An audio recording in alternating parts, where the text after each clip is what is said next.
Good afternoon, everybody. My name is Dylan Malberg here, one of the advisors on staff here at Secure Retirements, and I'll be joining you here for today's market huddle. And today we're going to be covering 5 steps to prepare for longevity, really having a focus around income planning here today.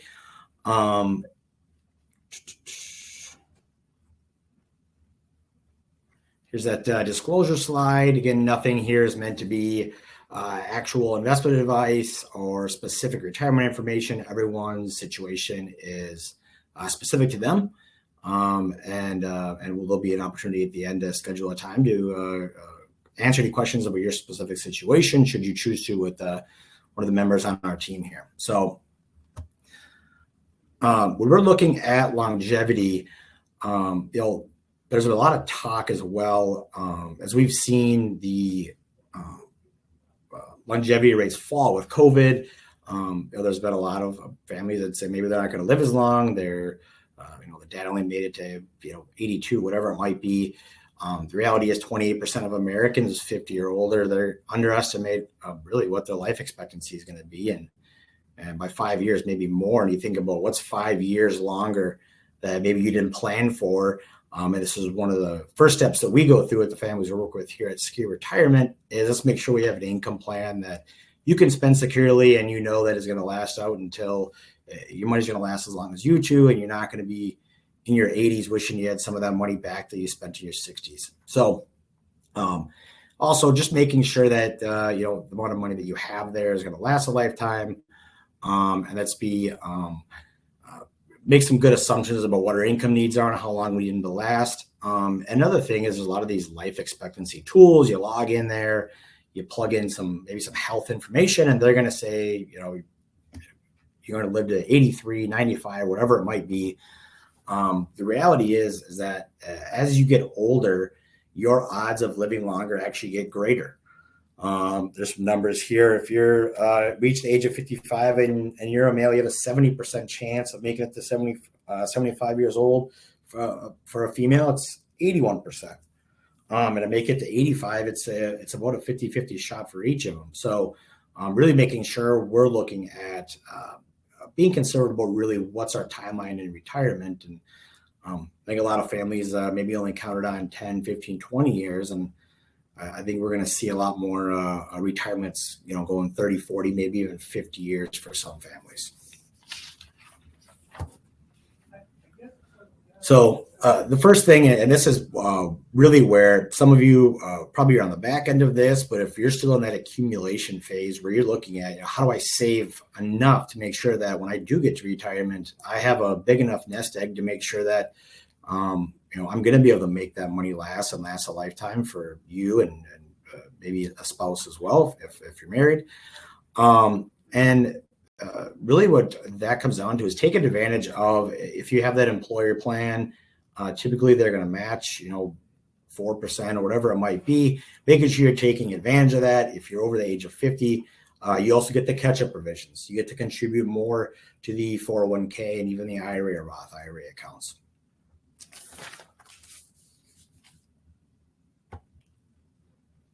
The next piece to really planning our own longevity is going to be around how can we be mindful as we are spending in retirement. And when we're putting together income plans for families here at Secure Retirements, we want to make sure that we can transition in retirement. We don't have to necessarily sacrifice what our lifestyle is going to be at retirement. But there's a poll out from creditcards.com with COVID and everything. One thing that we saw was that a lot of families ended up helping out their adult children, whether it's job loss, whatever it was. And 80% of those parents who helped those adult children helped them at the expense of their own financial situation, whether that was saving for retirement, paying off some debt, improving the house, whatever it might be. So just as you go forward, and everyone likes helping out the kids, and that's what you save for and can hope to do as you go forward. But just being mindful about, how is it going to impact your own specific situation? I'm not saying you shouldn't help out the kids, but let's make sure that we know, what's the trade-off of doing that, and just making sure we're going about it in the right way. Thirdly, healthcare. It's something that's in the top of minds for a lot of families. Planning for healthcare costs. One, we talk about Medicare at age 65. A lot of families retire before age 65. So what is the plan for one, bridging out those few years to get to 65? And a lot of families have this misconception as well that, we got to 65, we got to Medicare, everything's taken care of. And, the reality is Medicare only takes care of a portion of what these potential healthcare costs could be down the road. There's part A, B, C, and D of Medicare, making sure that, you have a plan around how we're going to fill the gaps around Medicare going forward. And obviously there's a lot of talks about the Medicare for all, expanding Medicare. There's a lot of things that can change around the healthcare space, but just making sure that you're looking at your specific situation and, again, depending on your health and where you're at, making sure that you're making the right decisions and working with the right parties to make sure they can guide you as you make those decisions. Long-term care gets tossed in here a lot as well. Those costs seem to be, I know inflation's running, north of 8% right now. Healthcare costs have been something that's been increasing pretty consistently through the last 10 years and don't show a whole lot of signs of slowing down. So making sure that you have a plan around, what happens if there is a long-term care incident that you might have to deal with for you, or maybe it's your parents. What's the plan on how we're going to pay for it and make sure that, whether it's self-funding or there's already insurance there, but something that makes sure we're looking at, because the longer that you live, if we're going to be living out in the 90s and, maybe we hit the age 100 mark, the chances for having that long-term care event also increase as you get older. So just want to make sure that make sure I have a plan around what that's going to look like. I know as we get towards the end of the year here, there's anyone who's eligible for an HSA, making sure you're taking advantage of that. It's one of great tools to plan around healthcare expenses and how you're going to start covering those. It's one of those you get to put it in, you get that deduction on the tax return. It's in the HSA, whether you choose to invest it or not, it can grow tax-free. And as long as you're taking it out for a qualified medical expense, you get to take it out tax-free.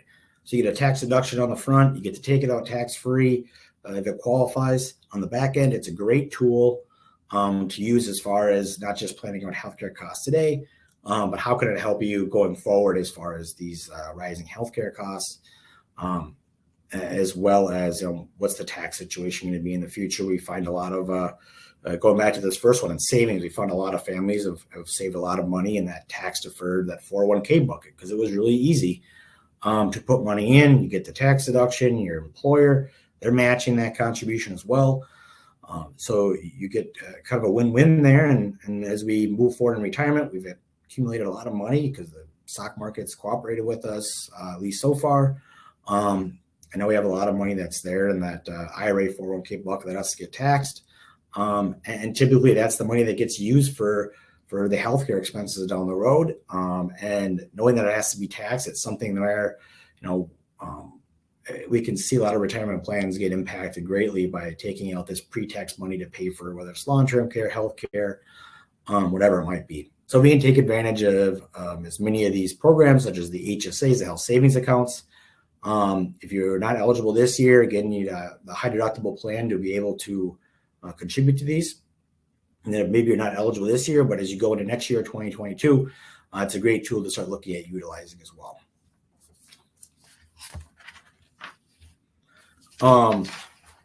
Rule in employment income options. I guess what this basically says is, just because you retire from one thing, don't rule out maybe getting a part-time gig or doing something on the side as you get to retirement. Again, as you end up living longer, for a lot of families, especially that we work with at Secure Retirements, isn't a big thing as far as needing to go back to work because you have to. We have a lot of families that you go retire and maybe you're retired for a year and you go, you kind of need something to do. So that's when you start contracting, or maybe you're driving a truck or a school bus or Uber, Lyft, whatever it might be for you. But looking at what are some options or what might be something you want to do, whether it's part-time, because every little bit of wages that can help you bridge, maybe it's to a higher Social Security benefit, just bridge out and leave that money that you've saved up for retirement to do its thing is going to help making sure that your money is going to last as long as you do.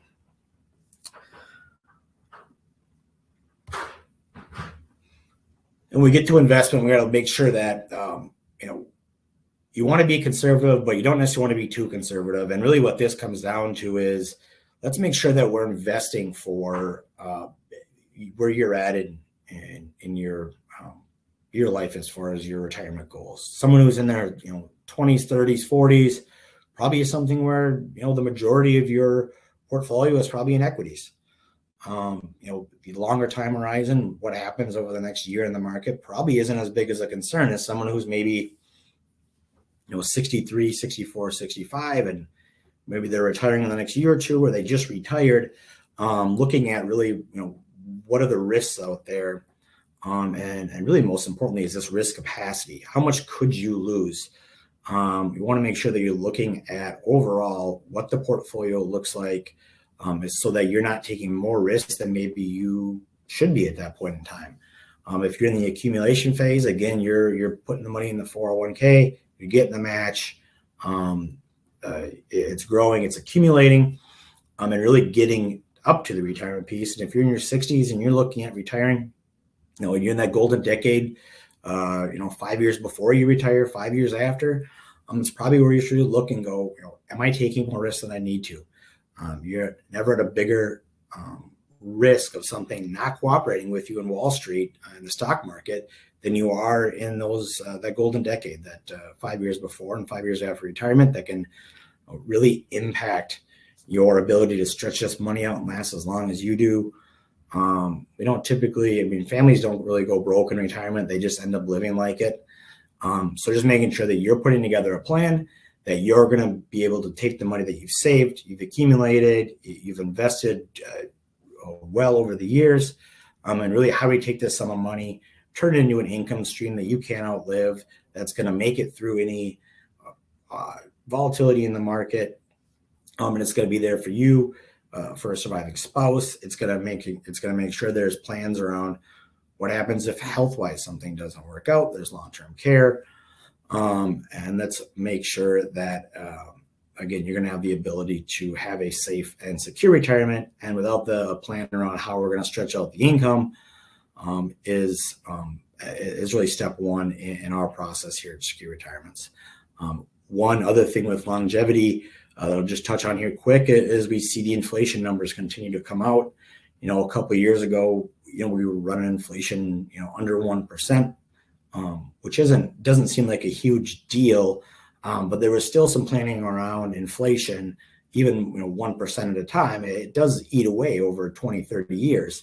And now we're starting to see some numbers come in, close to double digits here year over year. And it doesn't look like it's going to get too much better too quickly here as we go through the holiday season and everything here. So it's even more important to making sure that your plan is not only be tested for longevity, but how we test it for longevity, as well as making sure that it's going to be able to adjust for inflation, whether we go back to running at 1% or maybe we're going to run hot here at 5 to 10% for a few years. I guess we'll see how the Feds and everything handles it next year. But really making sure that as we live longer in our 90s and 100s, that again, money's going to last as long as you will. So any questions here? Check. Nothing really. Next Monday, we'll be back here for another market huddle. Just a reminder, our offices are going to be closed this Friday and also the 31st, next Friday, as we acknowledge Christmas, holidays, as well as the new year.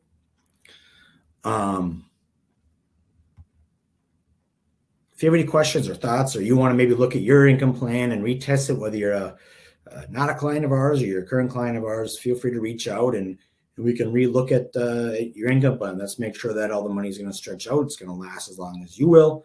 It's going to adjust for inflation.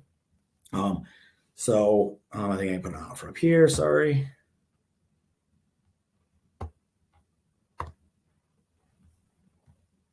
So we'll put that out there. Otherwise, our phone number is there as well to reach out to us to schedule that retirement analysis. Or if you're a current client, let's get together and review what your retirement plan is. And as we transition into the new year, is never it's always a good time to go back and revisit and make sure that everything's in a good spot as far as your retirement today, and also what it's going to look like in the future as you get those the New Year's resolutions together. So with that being said, I don't see any other questions or anything like that. We will